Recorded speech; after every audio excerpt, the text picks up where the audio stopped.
Hello everyone, कैसे हैं आप सब। एक बार पुनः शिव कोचिंग क्लासेस पर स्वागत है। क्लास 12 फिजिक्स चैप्टर 4 में बच्चों आज बात करने वाले हैं दो धारावाही चालकों के बीच बल। यानी हमारे पास दो ऐसे चालक हैं जिसमें विद्युत धारा प्रवाहित हो रही हो, तब उनके बीच बल किस तरीके से कार्य करता है।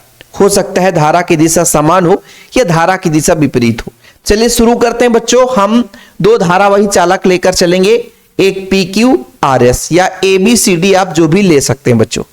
तो यहां पर अपन क्या करते हैं, दो धारावाही चालक ले लेते हैं बच्चों। सबसे पहले दो धारावाही चालक लेंगे, ठीक है। चलिए तो दो धारावाही चालक यहां पे लेते हैं बच्चों। ये धारावाही चालक हो गया, ठीक। एक और यहां पर ले लेते हैं। अब इनमें धारा की जो दिशा है बच्चों समान मानकर चलते हैं। धारा की दिशा समान है, यानी ऊपर की ओर धारा बह रहा बच्चों। कहां बह रहा है? ऊपर की ओर धारा बह रहा है। कहां बह रहा? ऊपर की ओर, ठीक है। और इसमें जो धारा बह रहा बच्चों, इसमें मान के चलता हूं I2 धारा बह रहा है, ठीक है। इसमें जो धारा बह रहा है वो I1 धारा बह रहा है। कौन सा धारा बह रहा है? I1 धारा बह रहा है, ठीक है। कोई दिक्कत नहीं है। इसमें I1 धारा और इसमें जो धारा बह रहा बच्चों I2 धारा, ठीक है। अभी सिर्फ इतना समझो, हमारे पास दो धारावाही चालक हैं। एक को हमने माना बच्चों PQ, ठीक है, और दूसरे को माना हमने RS। क्या माना? PQ और RS। यानी हमारे पास दो धारावाही चालक है बच्चों, ठीक है। एक PQ और एक RS। सबसे पहली बात तो इतना आप समझो कि मान लीजिए प्यारे बच्चों, मान लीजिए कि आपका जो PQ है इसमें I1 धारा बह रहा है, तो इसके कारण इसके चारों ओर चुंबकीय क्षेत्र जनरेट हो जाएगा। सर कैसे? तो मान लीजिए धारा की दिशा ऊपर है बच्चों। इसे दाएं हाथ के नियम से इस प्रकार पकड़ो कि अंगूठा का जो दिशा है धारा की दिशा में है, तो उंगली को जिस दिशा में मोड़ेंगे बच्चों वो उसके चुंबकीय क्षेत्र की दिशा को बताएगा। मतलब ये आपका मान लीजिए चालक है जिसमें विद्युत धारा प्रवाहित किया। इसके कारण बच्चों इसके दाएं भाग पर चुंबकीय क्षेत्र कहां होगा? अंदर की ओर होगा बच्चों। कहां होगा? अंदर की ओर। और बाएं साइड बच्चों ये ऐसा बाहर की ओर आएगा। भाई देखो ना, मैंने क्या बोला, एक एक पॉइंट ढंग से समझिएगा, कभी नहीं भूलेगा, ये मेरा आपसे वादा है। मैंने कहा धारा ऊपर की ओर बह रहा है, दाएं हाथ से इस प्रकार पकड़ो कि अंगूठा धारा की दिशा में है, तो उंगली को जिस दिशा में मोड़ना पड़ा वो उसके चुंबकीय क्षेत्र को बताता है, ठीक है सर। हमने कहा यह धारा ऊपर की ओर है, तो यहां पर जो चुंबकीय क्षेत्र होगा अंदर की ओर होगा बच्चों। और इस चालक तार के इधर उधर जब घूम कर आएगा बच्चों तो बाहर की ओर हो जाएगा, ठीक है। देखो ना, ऐसा मोड़ेंगे, देखो भाई ये चालक तार है तो इधर अंदर की ओर जाएगा चुंबकीय क्षेत्र, लेकिन इधर तो बाहर की ओर आ रहा है। यानी मैं आपसे कह दूं कि भाई यदि चुंबकीय क्षेत्र बताओ, इधर चुंबकीय क्षेत्र, तो इधर बोलोगे सर चुंबकीय क्षेत्र अंदर की ओर, जिसे क्रॉस से रिप्रेजेंट करते हैं।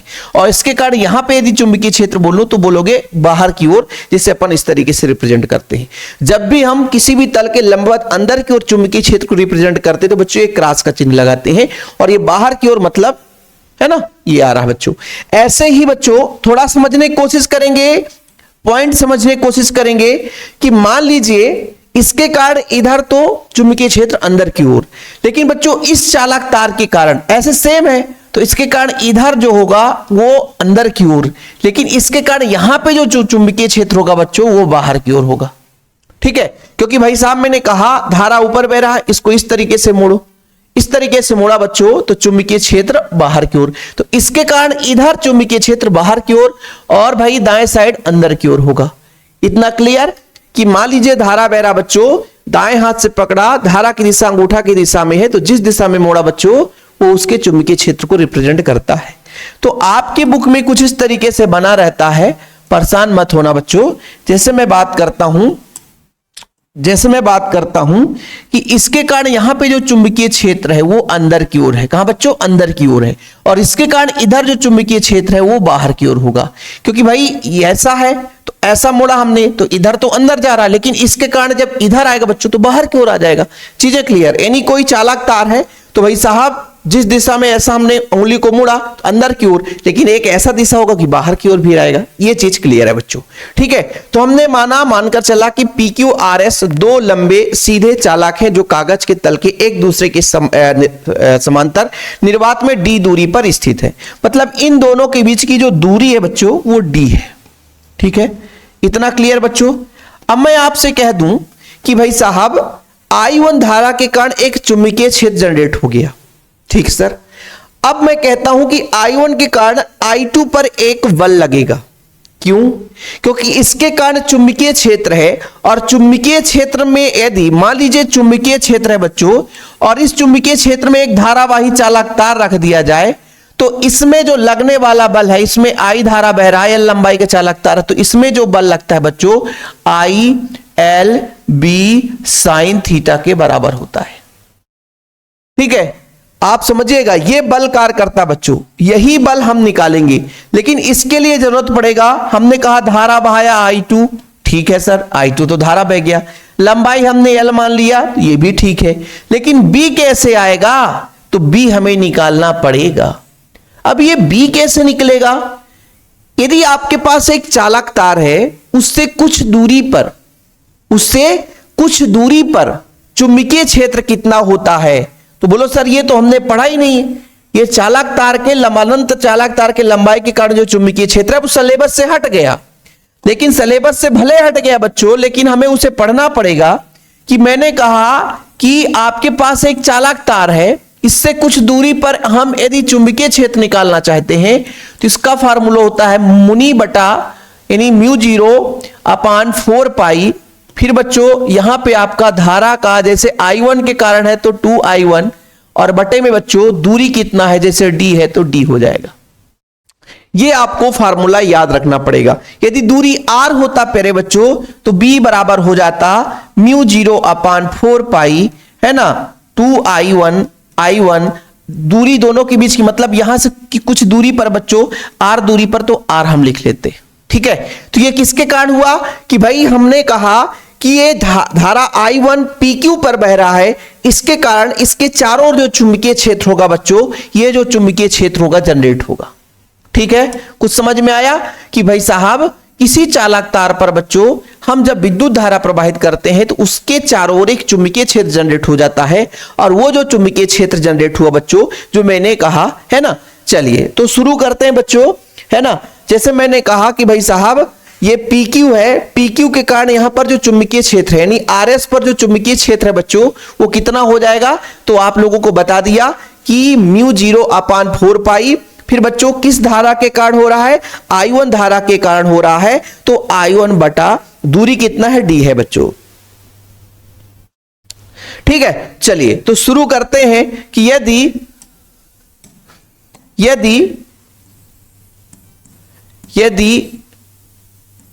PQ चालक में I1 धारा प्रवाहित किया जाए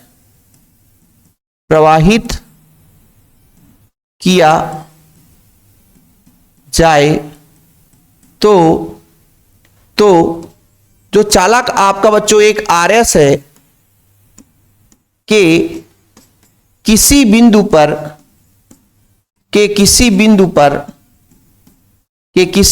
पर चुंबकीय क्षेत्र कितना होगा, तो ये जो चुंबकीय क्षेत्र होगा आप बड़े प्यार से बता दोगे कि सर ये जो चुंबकीय क्षेत्र होगा ये होगा μ0/4 2I1, और कितना है दूरी बच्चों D है, 2 से 2 काट दो बच्चों तो μ0 I बचेगा, नीचे 2 से 2 कटेगा 2 दूना 4 तो 2 बचेगा बच्चों 2πD हो जाएगा। ये आपका चुंबकीय क्षेत्र है बच्चों, क्या आ गया? चुंबकीय क्षेत्र है।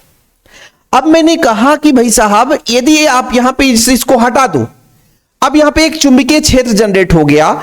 अब इस चुंबकीय क्षेत्र पर एक धारावाही चालक तार रखने पर जो वहां पर बल लगता है बच्चों वो होता है ILV sin थीटा।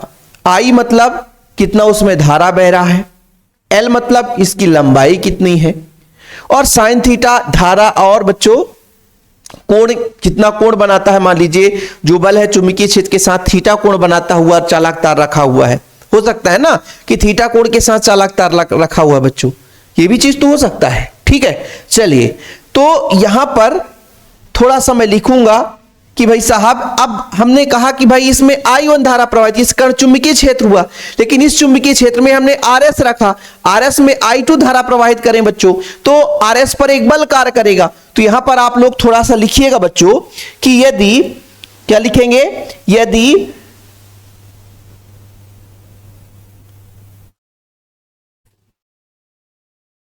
थोड़ा सा लिख दें कि ना लिखें, चलो, यदि चालक, 1 मिनट, यदि चालक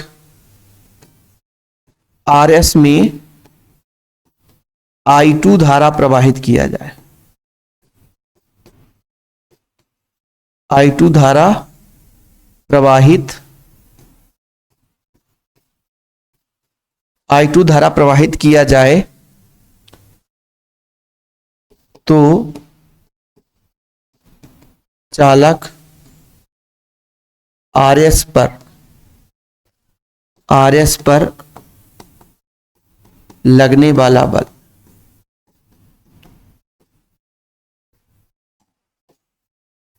लगने वाला बल, बोलो सर ये तो पहले ही समझा दिए, ये जो बल है F1 या F2 कर ले बच्चों, क्योंकि पहले के कारण दूसरे पे लग रहा है तो आप F1 कर लो चाहे F2 कर लो, जो भी करना है कर सकते हो आप, है ना, F1 F2 करना है कर सकते हो, या F करना है F कर लो। ठीक है, बल कितना होगा बच्चों, अब यहीं पे समस्या है, I2 धारा बह रहा है, लंबाई कितना है, L है बच्चों, B आपका चुंबकीय क्षेत्र है, साइन थीटा यानी मान लीजिए चुंबकीय क्षेत्र के साथ कितना कोण बनाकर रखा हुआ बच्चों, ये चीज है, जहां L क्या है, जहां L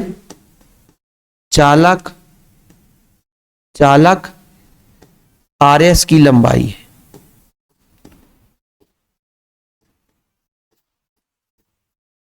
ठीक, ये लो भाई, इतना थोड़ा सा लिख लो बच्चों, आधा हमारा थ्योरम कंप्लीट हो गया है, बिल्कुल परेशान ना होना। ठीक है बच्चों, क्लियर। यहां पे जो चुंबकीय क्षेत्र हुआ है इस धारा के कारण चुंबकीय क्षेत्र है, लेकिन अब चुंबकीय क्षेत्र में हम जब इसको रख दिए RS को, इसमें I2 धारा प्रवाहित कर रहे हैं, तो भाई I2 के कारण L लंबाई और चुंबकीय क्षेत्र के कारण कितना बल लगेगा, तो ये फार्मूला होता है, ये फार्मूला हो गया। ठीक है, ये फार्मूला हो गया बच्चों, F बराबर I2 LB sine theta.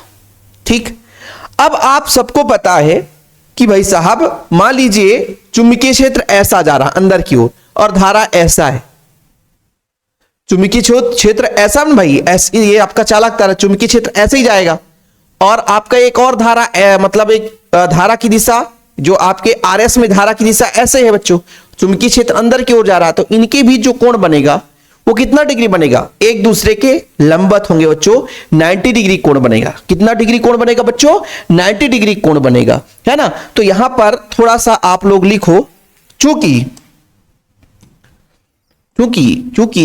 F बराबर कितना होगा, I2 LV साइन 90 डिग्री, और साइन 90 का मान कितना होता है, 1 होता है, तो I2 LB आया।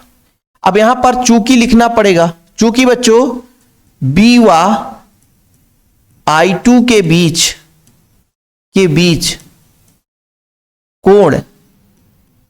बीच कोण जो थीटा है ना बच्चों वो 90 डिग्री है। मैं आपको समझाया ना भाई, ये आपका मान लीजिए चालक तार, धारा और चुंबकीय क्षेत्र ऐसा बच्चों, तो इसके लंबवत ही है ना, तो परेशान होने की जरूरत है नहीं, इतना क्लियर हो गया बच्चों। अब F बराबर I2 L, B का मान कितना है, B का मान कितना है, B का मान है बच्चों म्यू नॉट I1 अपान 2 पाई D, यही तो है B का मान। तो बच्चों F बराबर कितना हो जाएगा, F बराबर कितना हो जाएगा, म्यू नॉट, एक तो I1 I2 और L लंबाई है बच्चों, डिवाइड में 2 पाई D, ये आ गया बच्चों। अच्छा, यदि मैं आपसे कह दूं कि एकांक लंबाई पर, चालक तार है बच्चों, उसके एकांक लंबाई पर कितना बल लगेगा, चालक तार के एकांक लंबाई पर लगने वाला बल, चालक तार के, चालक आरएस के एकांक लंबाई पर, एकांक लंबाई पर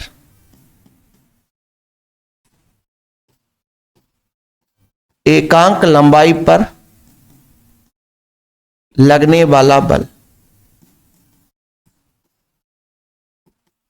मतलब मेरे बच्चों एकांक लंबाई पर लगने वाला बल जो होगा, एकांक लंबाई पर, एकांक लंबाई पर लगने वाला बल। तो सर एफ का एल से भाग दे दो, जब भाग दोगे तो एल से एल कट जाएगा। देखो ना भाई, एफ का मान इतना है ना, एल का भाग दोगे तो ऐसा आ जाएगा बच्चों, म्यू नॉट I1 I2 अपान 2 पाई टी। ठीक बच्चों, हमने कहा आर एस के एकांक लंबाई पर लगने वाला बल हो गया। इसी प्रकार बच्चों अभी आपने समझा कि भाई इसके कारण यहां पर जो बल लग रहा था, इसी प्रकार आर एस के कारण पी क्यू पर जो बल लगेगा तो सेम होगा बच्चों। इसी प्रकार इसी प्रकार इसी प्रकार इसी प्रकार सेम इसी प्रकार आरएस के कारण, आरएस के कारण पीक्यू पर लगने वाला बल, लगने वाला बल, बोलो सर कितना हो जाएगा लगने वाला बल? यही होगा बच्चों, म्यू नॉट I1 I2 अपान 2 पाई डी। ठीक है, अब यहां पे बल की दिशा हम आपको बताते हैं। देखना बच्चों, धारा की दिशा सेम थी, ठीक है। देखना बच्चों थोड़ा समझना, जैसे मैंने कहा चुंबकीय क्षेत्र अंदर की ओर है तो फ्लेमिंग के बाएं हाथ का नियम लगाओ, फ्लेमिंग के बाएं हाथ का नियम। देखना बच्चों, यह चुंबकीय क्षेत्र को बताता है। पहले आप फ्लेमिंग का बाएं हाथ समझ लो। ये कौन मिस कॉल कर रहा है? ठीक है, चलिए कोई बात नहीं है। फ्लेमिंग के बाएं हाथ के नियम अनुसार यह चुंबकीय क्षेत्र की दिशा को बताता है और यह धारा की दिशा, तब बल अंगूठा बल की दिशा को बताएगा। इतना समझो, यह चुंबकीय क्षेत्र की दिशा को बताता है और यह धारा की दिशा को बताएगा, तब यह लगने वाले बल की दिशा को बताएगा। यानी अंगूठा, तर्जनी और मध्यमा इस प्रकार फैलाव के परस्पर लंबत हो। अंगूठा, तर्जनी, मध्यमा इस प्रकार फैलाव के परस्पर लंबत हो। जो तर्जनी है चुंबकीय क्षेत्र की दिशा को बताए, मध्यमा धारा की दिशा को बताए, तब अंगूठा लगने वाले बल की दिशा को बताएगा। चलो शुरू करते हैं, शुरू करें बच्चों। चलो देखो, इसके कारण यहां पर जो चुंबकीय क्षेत्र अंदर की ओर है तो ये मैंने कहा अंदर की ओर है ना, और धारा ऊपर की ओर है तो धारा की ऐसे बताना पड़ेगा क्योंकि धारा ऊपर की ओर है, तब बल ये बताएगा अंगूठा, तो बल की दिशा बच्चों इधर हो जाएगी, इधर बल लगेगा। समझ में आया? अच्छा यहां पे सर, यहां पर चुंबकीय क्षेत्र बाहर की ओर, ठीक है सर, चुंबकीय क्षेत्र बाहर और धारा ऊपर की ओर, तो धारा ऊपर की ओर, तब ये हमारे बल की दिशा को बताएगा। ठीक है सर, तो बल की दिशा ये बता दिया। इन्हें एक दूसरे को आकर्षित करेंगे, धारा की दिशा सेम है तो एक दूसरे को आकर्षित करेंगे।